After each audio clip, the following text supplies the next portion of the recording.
distinguished members, supporters, and sympathizers of the All People's Congress Party, my fellow Sierra Leoneans, a very good evening.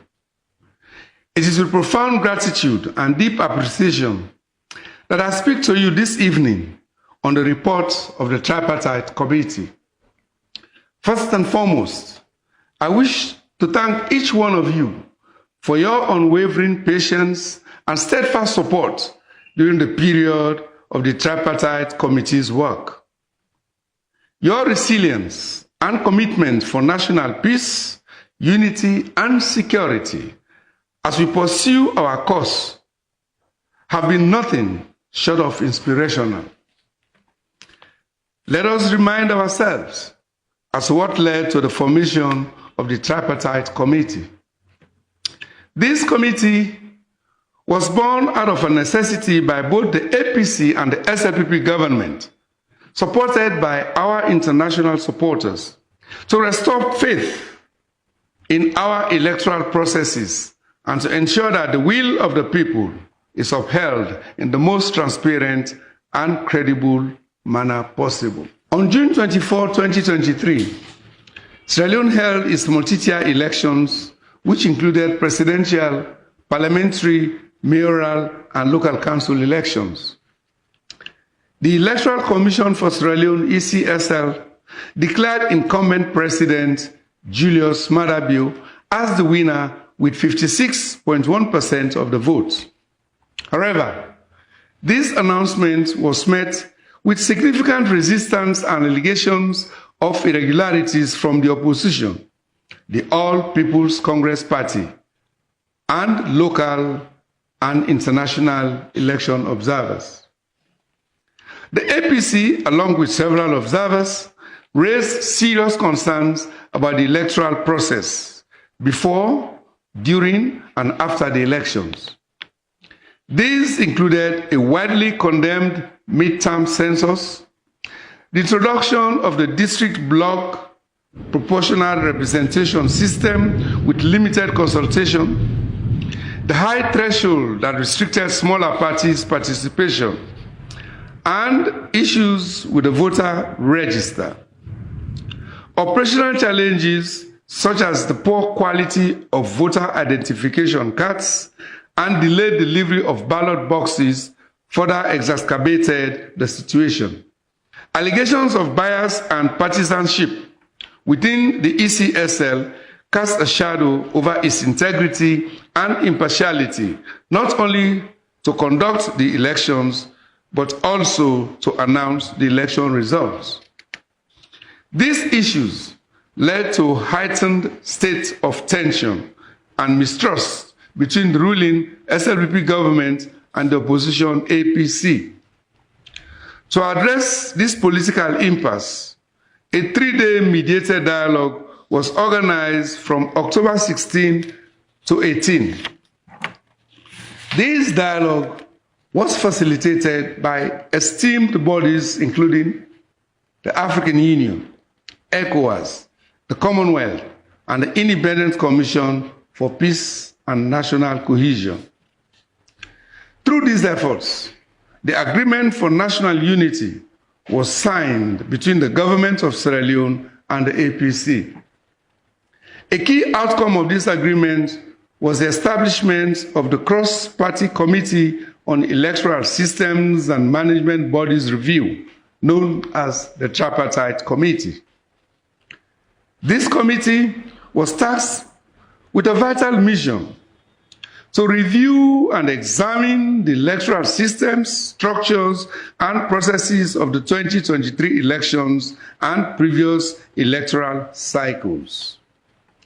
Its mandate included assessing the legal framework, operational capacity of the ECSL, and proposing reforms to enhance transparency and credibility in future elections. The committee was co-chaired by the government, the APC, and the development partners, and was composed of 7 members each from the government and the APC. Its deliberations also included engagements with representatives from civil society organizations, other critical state institutions, and a wide spectrum of stakeholders across the country, thereby ensuring a comprehensive and inclusive approach to its work. This was an immense undertaking, one that required meticulous attention to detail and a collaborative spirit.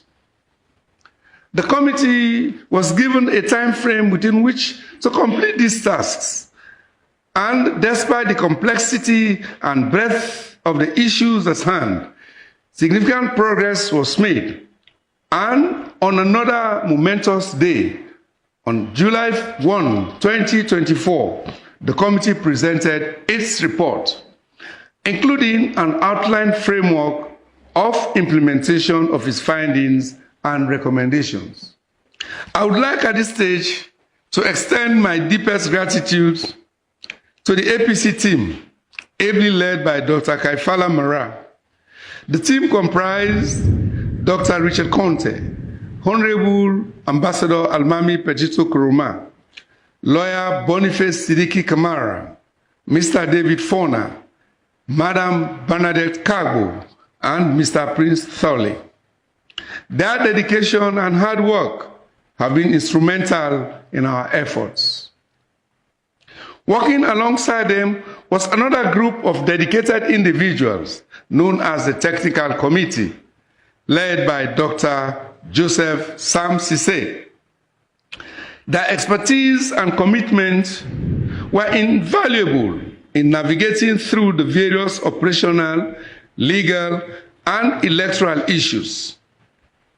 Through determined negotiation and collaboration, both the SLPP and APC teams successfully agreed on 80 crucial points.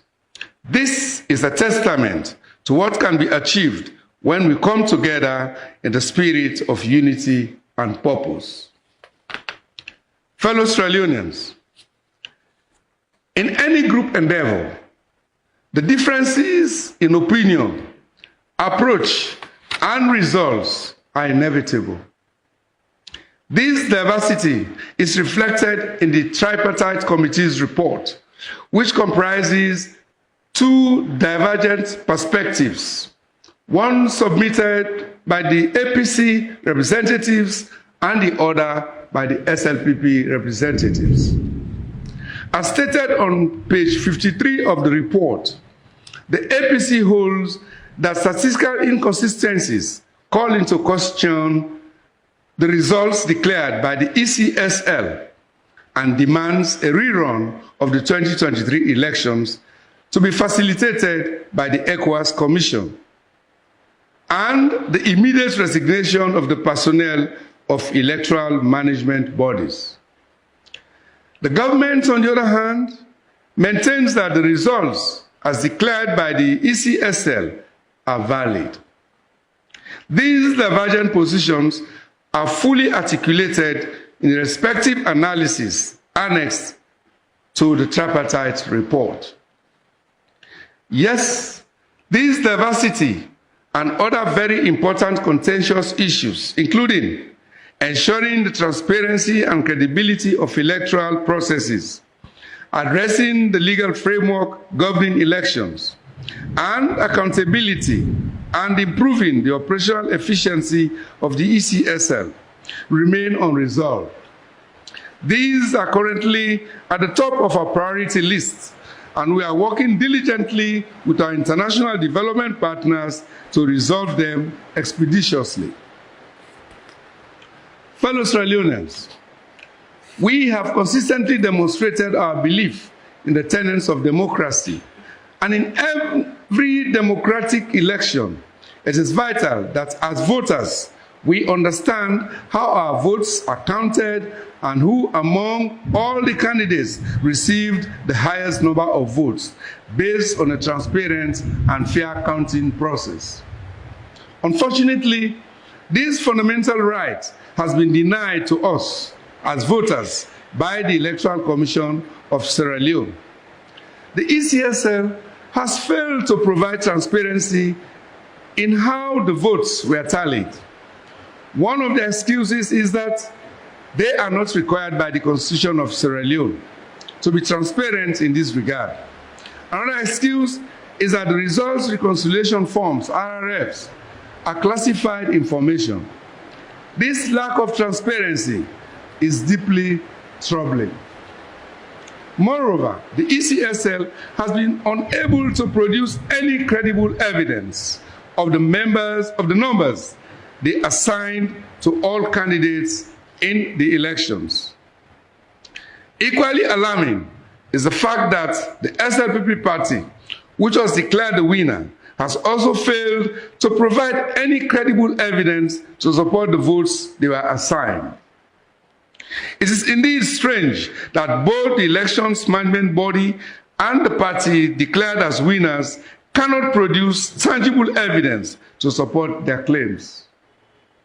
This coincidence is too significant to ignore. Furthermore, the APC provided evidence in the form of verifiable results reconciliation forms, RRFs, from 70.2% of polling stations nationwide, signed by the ECSL officials, party agents, and observers, showing that Dr. Samura Kamara had a commanding lead with 57.15% of the votes, making it impossible for the SLP candidate to win at the first ballot. The APC has also been able to demonstrate the gross inconsistencies and mathematical impossibilities in the ECSL's partial 60% and final 100% announced presidential results. It is noteworthy that this only confirmed reports and skepticism by local and international elections observers. Considering these findings, one of our key recommendations is for a rerun of the elections to be conducted by ECOWAS immediately. This step is essential to restoring the faith of the people in our electoral process and ensuring that the true will of the Sierra Leonean people is reflected in the results. The integrity of our electoral process is the bedrock of our democracy. The voters of Sierra Leone deserve to know that their votes are counted accurately and transparently. The ECSL's refusal to provide this transparency undermines the very foundation of our democratic system. Our voters must have faith in the electoral process, and it is the duty of the ECSL to ensure this faith is upheld. The failure to produce the RRFs and the subsequent excuses offered are unacceptable. We must demand accountability and transparency in our elections to maintain the trust of the people. Let us stand together in our demand for a transparent and fair electoral process. Let us continue to support the principles of democracy and ensure that the will of the people is respected and actually reflected in the election results. The APC party leadership and I have been, for the past 12 months, totally immersed in the struggle for electoral justice, the fight to protect your votes. This has been a very difficult battle to save our democracy. At the same time, we have had to navigate the rough seas of doubters, misinformers, disinformers, and distractors. And I can assure you that it has not been easy, but also not insurmountable. In spite of these troubles, it is my firm conviction that our country must now depart from the old normal, which is the business as usual style of politics. There can be no progress, no democracy, no development where the people are ignored and deprived of their right to choose. This is the desired politics for the people. in light of what we see happening in many parts of the world, it will be insane for us, political leaders, civil society, and international partners to disregard the people's demand for electoral justice in Sierra Leone. The sword that was opened in June 23 cannot be healed unless it is cleaned. What's happened in Sierra Leone in June 2023 is a precedent, a very bad precedent, which, if not corrected, will be a template for future political parties to copy. In this regard, those who think that the same ECSL that conducted the disastrous 2023 elections will miraculously change and conduct a clean, credible, and transparent elections in 2028 are certainly dreaming. New laws will not change old bad habits.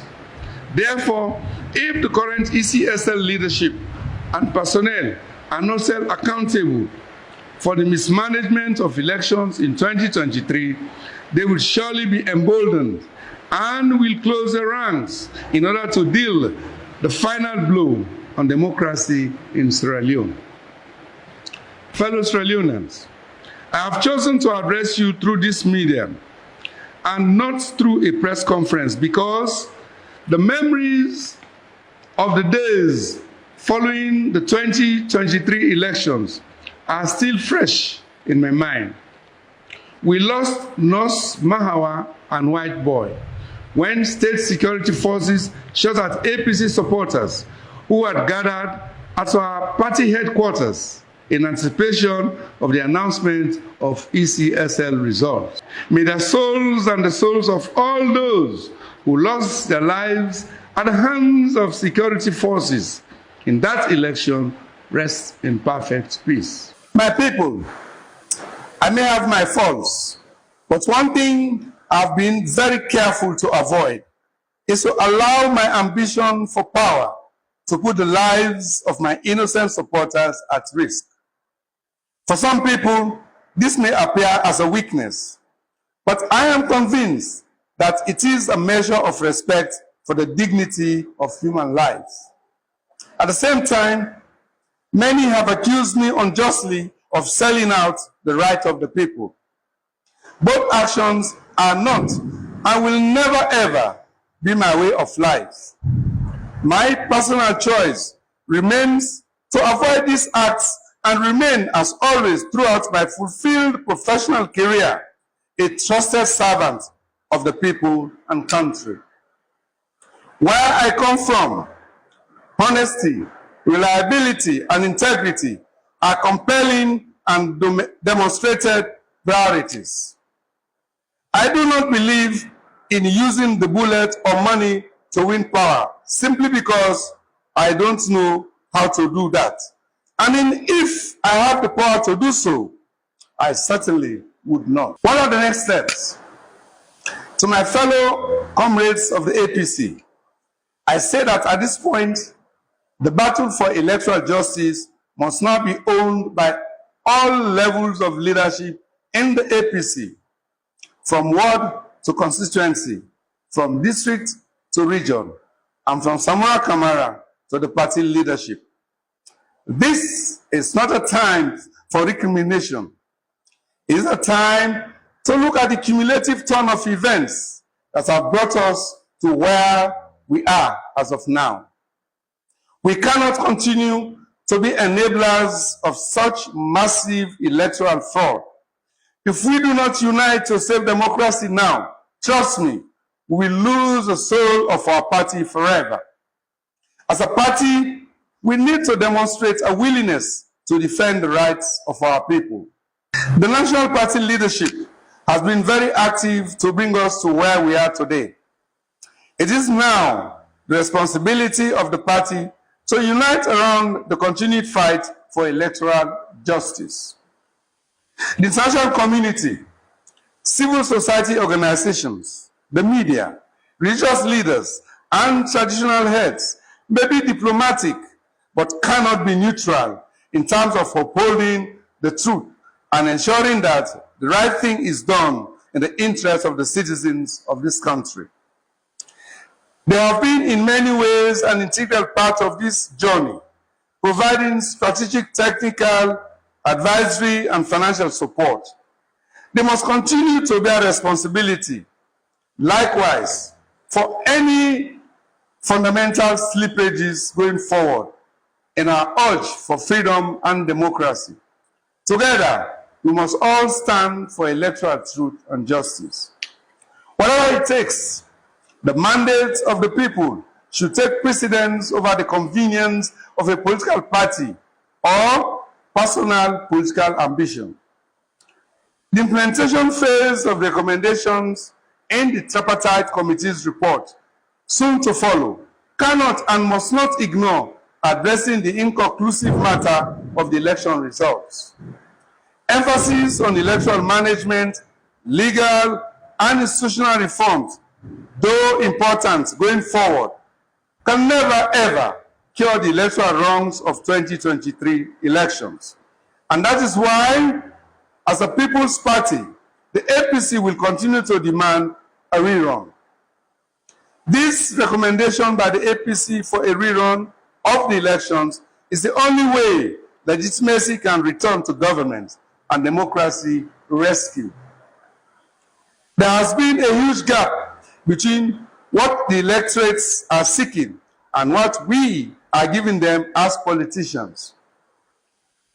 Going to the 2023 elections, the people were increasingly angered by the high cost of living, the collapse of our currency, high taxation, high cost of electricity, transportation, and food items, public institutions wrecked by unprecedented politicization and state capture, stagnating economic growth, and diminishing opportunities for employment and better livelihoods.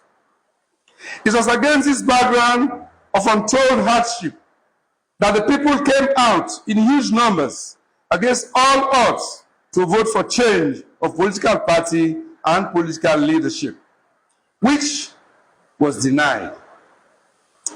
The ECSL's election results make stark reading. The APC and I will continue to honor the trust you place in us, and I personally will continue to appreciate and honor your trust and strength in me. It is not over until it is over. It is not done and dusted. The contentious issues are not just important, they are crucial for the integrity and future of our democratic process. We are fully committed to resolving them in a manner that upholds the principles of transparency, fairness, and accountability that our people deserve.